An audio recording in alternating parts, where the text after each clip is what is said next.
मरकुस 5:24 में लिखा कि यायर की लड़की थी, जब वो मरने वाली थी, वैद्यों ने जब उसको जवाब दे दिया तो उस समय वो क्या कर रहे थे, लिखा तब वह उसके साथ चला और बड़ी भीड़ उसके पीछे होली, यहां तक कि लोग उस पर गिर पड़ते थे। इसका मतलब क्या था, कह रहा कि यायर को बार बार लोग बोल रहे थे कि तू बेवकूफ है, तू कहां जा रहा है, तूने कौन सा रास्ता पकड़ लिया, अरे किसके पीछे चल गया, तू धर्म बदल लिया क्या तूने, अरे कह रहा कि लड़की जब मर गई है, कह रहा अब भी पीछे जा रहा है, कह रहा कौन सा डॉक्टर जिंदा कर सकता है। लेकिन उसी समय यायर ने उनकी अनसुनी कर दिया। अगर आज आप अपने लोगों की अनसुनी नहीं करेंगे, अपने नेगेटिव विचारों की अनसुनी नहीं करेंगे, तो परमेश्वर आपके साथ कभी नहीं चलेगा। लिखा यहाँ पर यायर से कब खुश हुआ यीशु मसीह, कह रहा जब उसने अपने दिमाग की अनसुनी कर दिया, जब नेगेटिव विचार, नेगेटिव लोगों की अनसुनी कर दिया, तो उसी समय परमेश्वर ने उसी समय उनकी लाइफ में मिरेकल करना शुरू कर दिया। आप समझ रहे हैं कि नहीं? तो उसी समय उसने उसके साथ चला। बाइबल बोलती है कि वो उसके साथ चला और भीड़ उसके ऊपर थी। इसका मतलब कि अगर आज आप दुख में या बीमारी या समस्या में या किसी कर्जे में, अगर आपके साथ कोई नहीं चल रहा है, तो परमेश्वर आज रात चलने वाला है। लेकिन आपको एक एग्रीमेंट करना है। यहाँ पर यायर ने एक एग्रीमेंट किया था कि परमेश्वर मैं तेरे साथ चलूंगा। यीशु मसीह ने कहा था तू चुप रहेगा, डरेगा नहीं। तो उसने कहा था ठीक है, मैं डरूंगा नहीं। तेरे सामने बहुत सारे लोग आएंगे, नेगेटिव विचार आएंगे। इसका मतलब कि आज मैं आपको बता रहा हूं कि एक व्यक्ति था, उसकी लड़की को ब्लड कैंसर हो गया, और उसी समय जब वो हमारे चर्च में आया तो मैंने उसको कहा कि भाई तुझे प्रभु के पीछे चलना पड़ेगा। बोलता ठीक है। मैंने कहा एग्रीमेंट करता है? करा हाँ करता हूं। मैंने कहा कोई इधर उधर की बातों में नहीं जाना। लोग तुझे बहुत कुछ बोलेंगे, लेकिन तुझे अपने विचारों को परमेश्वर के साथ रखना है। वो तेरे साथ चलेगा, तेरी मदद करेगा, तेरे घर में सारे काम करेगा।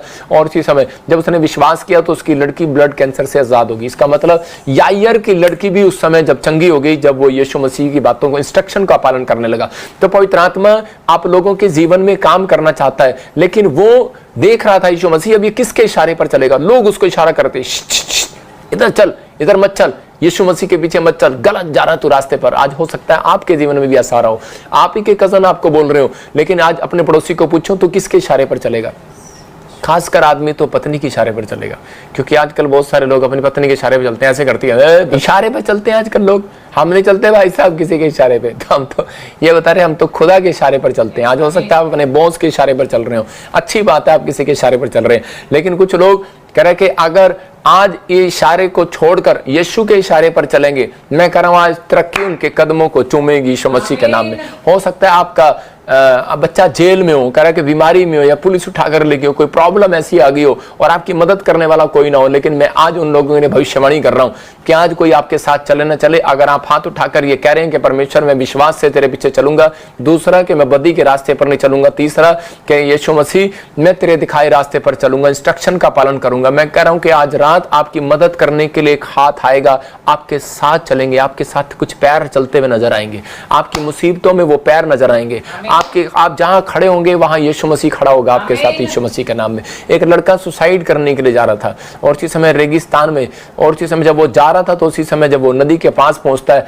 तो उसी समय देखता क्या है कि उसी समय उसके मन बदल जाता है वहां पर खड़ा होकर। जब वो वापस आ रहा था तो देख रहा था कि मैं तो 2 कदमों से आया था, लेकिन ये 4 कदम किसके हैं। तो उसी समय उसके कानों में एक आवाज आती है, बेटे बचाने वाला मैं हूं तुझे, तू गलत रास्ते पर जा रहा था, मैंने तेरी मदद की है, तेरे साथ देख कितने पैर चल रहे थे। तो उसी समय वहां पर 2 निशान और थे। तो इसका मतलब कोई आपके साथ चल रहा है। विश्वास करना, सुख में परमेश्वर आपके साथ कभी नहीं चलता, दुख में चलता है। बाइबल बोलती है यीशु मसीह दुख में लोगों के साथ चलता है। आप दुख में हो पर यीशु मसीह आपके साथ है, लेकिन आप सोचते हैं कि शायद यीशु मसीह मेरी बाजू क्यों नहीं पकड़ रहा, मुझे हीलिंग क्यों नहीं दे रहा। वो सिर्फ एक इशारे का इंतजार कर रहा है, आपके एक इशारे का इंतजार कर रहा है, आपके एक इनविटेशन का इंतजार कर रहा है। वो इशारे का इंतजार कर रहा था यायर के, वो इंतजार कर रहा था मरियम की, अपनी माँ के इनविटेशन का इंतजार कर रहा था। क्या आपने परमेश्वर को निमंत्रण दिया? अगर नहीं दिया तो मेरे साथ कहीं आज यीशु मसीह मैं आपको निमंत्रण देना चाहता हूँ अपने हृदय में। मैं अपनी फैक्ट्री में आपको बुलाना चाहता हूँ, मैंने एक नया मकान लिया, मैं वहां पर आपको बुलाना चाहता हूँ, मैंने एक नई गाड़ी ली है, मेरे फ्यूचर में आइए परमेश्वर। इसी समय परमेश्वर को पुकारिए। आज पवित्र आत्मा से कहिए कि परमेश्वर आप मेरे फ्यूचर में आइए, मेरे बिजनेस में आइए। मैं एक पापी लड़की हूं, मैं एक पापी लड़का हूं, मैंने बहुत सारे गलत काम किए मैं अपनी जिंदगी में, लेकिन अब मेरी शादी हो गया, मैं अपनी जिंदगी में कोई गलत काम नहीं करूंगी। परमेश्वर मैं इस समय पवित्र आत्मा जी आपके पीछे चलूंगा। आप कहोगे परमेश्वर कि मैं अपने जीवन को, अपनी मैरिज लाइफ को आज से पवित्र आत्मा तुझे देती हूं। इसी समय परमेश्वर आपकी जिंदगी में काम करेगा, वो आपके साथ चलेगा, आपके दुख में, आपकी हर चीज में, मैरिज लाइफ में, आपके लड़ाई झगड़े में, हर चीज में वो आपको खड़ा हुआ दिखाई देगा। हो सकता है आपको बीच में ऐसा हो रहा हो मैरिज लाइफ में कि आपकी टूटने वाली हो, लेकिन परमेश्वर वहां पर खड़ा होगा। मैं कह रहा हूं कि आपके बच्चे आपके कामयाब नहीं हो रहे होंगे, लेकिन परमेश्वर वहां खड़ा होगा। लेकिन आप बोले, लेकिन ये नहीं होता ताली एक हाथ से नहीं बजती, दोनों को बजानी पड़ती है। अगर आपको मैरिज लाइफ चलानी है तो दोनों को आपको ये प्रेयर करनी होगी। मैं कह रहा हूं अगर आपको अपनी लाइफ में सक्सेसफुल होना है तो आपको ये बातें करनी है। वचन संहिता 1:1 में देखें, पढ़ें क्या लिखा कि यीशु यहोवा किन के साथ चलता है, किन को बुलाता है, किन को ब्लेस करता है। हाँ, क्या ही धन्य है वो पुरुष जो दुष्टों की युक्ति पर नहीं चलता, मतलब कि अपने विचारों पर नहीं चलता, परमेश्वर के विचारों पर चलता है। हो सकता है आपके विचार दुष्ट जैसे हो, लेकिन हो सकता है आपके विचारों में दुष्ट वाली बातें आ रही हो, आपके विचारों में नेगेटिव विचार आ रहे हो, लेकिन हो सकता है कोई आपको गुमराह कर रहा हो। लेकिन लिखा, क्या ही धन्य है वो पुरुष जो दुष्टों की युक्ति पर नहीं चलता, ना पापियों के मार्ग में खड़ा होता है। सबसे मेन पॉइंट कह रहा है कि ना वो पापियों के मार्ग में खड़ा होता है, बदी के रास्ते पर नहीं चलता, और कह रहा ना ठट्टा करने वालों की मंडली में बैठता है। इसका मतलब आपका बैठना, आपका खड़ा होना, आपका चलना, आपका बैठना, इसका मतलब परमेश्वर वहां होता है। सुलेमान के वहां पर कह रहा कि सुलेमान का राज्य क्यों बढ़ा, सुलेमान क्यों अमीर हो गया, क्योंकि उसने जो अपने सैनिक तैयार किए थे, वो किस प्रकार के कपड़े पहनते थे, किस प्रकार वो पानी पिलाते थे, किस प्रकार वो आने वाले को, मंदिर में आने वाले को वो स्वागत किया करते थे। इसका मतलब उनका बैठना, उनका चलना, इनका फिरना परमेश्वर देखता था, इसलिए उसके राज्य में सबसे ज्यादा धन आया। तो परमेश्वर आपकी जिंदगी में ये काम करना चाहता है। अगर आज आप अपने घर का डिसिप्लिन ठीक करें, अपने फ्यूचर में करें, इंस्ट्रक्शन का पालन करें परमेश्वर की, तो आपके घर में धन आना स्टार्ट होगा। तो आपको ये फैसला आपको लेना है कि परमेश्वर मैं बदी के रास्ते पर नहीं चलूंगा। अपने पड़ोसी को पूछो कौन से मार्ग में खड़ा होगा तू, पापियों के मार्ग में खड़ा होगा।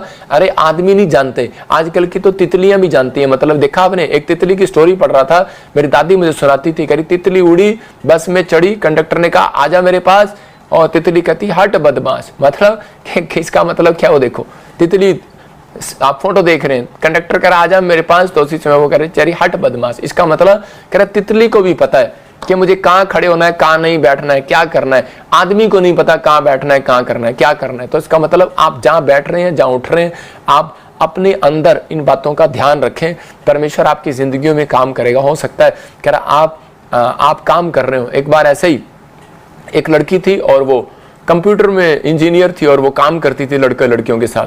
तो उसी समय जब वो काम करती थी तो उसकी माँ उसको बोलती थी कि बेटे ये लड़का तुझे छोड़ने आता है और ये तुझे साथ रहता है, तो कहीं पाप में न गिर जाए, इसके साथ मत आया कर, लड़कियों के साथ फ्रेंडशिप करो और लड़कियों के साथ रहो। नहीं मम्मी आपको क्या पता, मैं चढ़ जाती हूँ।